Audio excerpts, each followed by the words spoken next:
China's been one of the fastest growing economies for several decades now, and it's slowing down but still grows at rates that would be the envy of any developed country.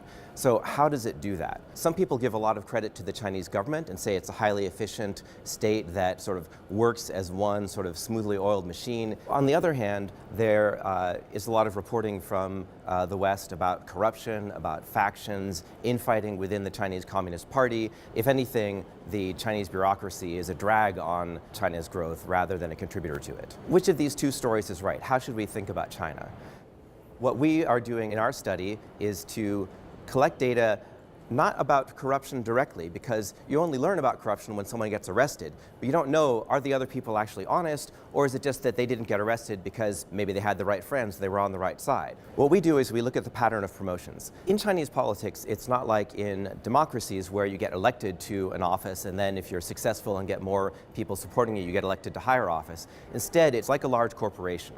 So junior people, if they perform well, they make their superiors happy, then they get promoted to higher levels. What we look at is whether there was anything undermining this process. Were people getting promoted who didn't perform well?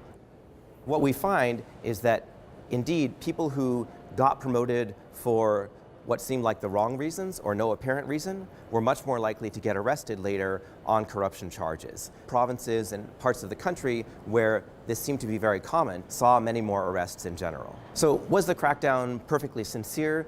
Well, mostly, but not perfectly. One thing we do find is that anyone who was connected to Xi Jinping, to China's top leader, was protected from the crackdown. It's possible that he has only ever worked with very honest people in his career and only associates with honest friends, but it's also possible, and perhaps more likely, that he's protecting his associates. On the one hand, there has been a corruption crackdown. It is sincere, but on the other hand, this has also provided Xi Jinping an opportunity to consolidate his power. So really, both sides have a point.